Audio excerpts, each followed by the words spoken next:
ভারতে গ্রেফতার হয়েছে ইনকিলাব মঞ্চের মুখপাত্র শরীফ উসমান বিন হাদি হত্যা মামলার প্রধান আসামি ফয়সাল করিম মাসুদ এবং তার সহযোগী আলমগীর হোসেন। তাদের গ্রেপ্তারের পর এখন আইনি ও কূটনৈতিক প্রক্রিয়ায় দ্রুত দেশে ফিরিয়ে আনার প্রস্তুতি নিচ্ছে পুলিশের অপরাধ তদন্ত বিভাগ, সিআইডি ও সংশ্লিষ্ট মন্ত্রণালয়।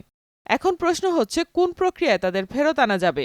বাংলাদেশের সাথে ভারতের বিদ্যমান বন্দি বিনিময় চুক্তির আওতায় তাদের দ্রুত ফিরিয়ে আনার চেষ্টা হতে পারে। ২০১৩ সালে স্বাক্ষরিত এই চুক্তির আওতায় ফয়সালকে ফেরত চাওয়া হয়েছে। এই চুক্তির অধীনে কোনো দেশের সাজাপ্রাপ্ত বা বিচারাধীন অপরাধীকে অন্য দেশে ফেরত দিতে বাধ্য। এদিকে বাংলাদেশ পররাষ্ট্র মন্ত্রণালয় এবং কলকাতায় অবস্থিত বাংলাদেশ উপ হাইকমিশন ভারতীয় কর্তৃপক্ষের সাথে সার্বক্ষণিক যোগাযোগ রক্ষা করছে। আসামিদের সঠিক পরিচয় নিশ্চিত করার পর পরবর্তী আইনি পদক্ষেপ নেওয়া হবে বলেও জানানো হয়েছে। ইতিমধ্যে ভারতের কাছে কনসুলার অ্যাক্সেস চাওয়া হয়েছে। সোমবার পররাষ্ট্র মন্ত্রণালয়ে সাংবাদিকদের এক প্রশ্নের জবাবে পররাষ্ট্র প্রতিমন্ত্রী শামা ওবায়দ এ তথ্য জানান।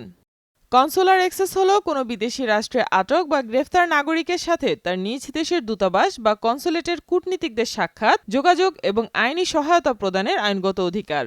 পররাষ্ট্র প্রতিমন্ত্রী বলেন, আমরা জানতে পেরেছি কলকাতা পুলিশ হাদি হত্যাকাণ্ডে সন্দেহভাজন হিসেবে দুজনকে গ্রেপ্তার করেছে এবং তাদের ১৪ দিনের রিমান্ডে নিয়েছে।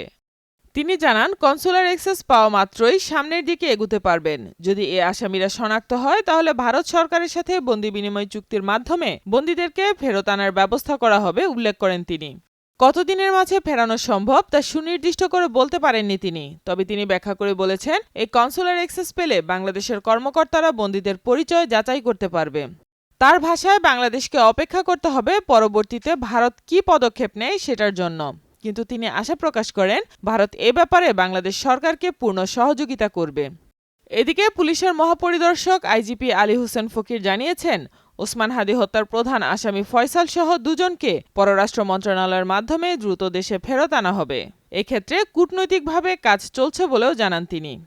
মূল কথা, বাংলাদেশ সরকার বর্তমানে আসামিদের স্বীকারোক্তিমূলক জবানবন্দি ও ভারতে পাওয়া তথ্যের অপেক্ষায় আছে। আইনি প্রক্রিয়া অনুযায়ী ভারতের আদালত থেকে ছাড়পত্র পাওয়ার পর সীমান্ত দিয়ে বিজিবির কাছে তাদের হস্তান্তর করা হতে পারে।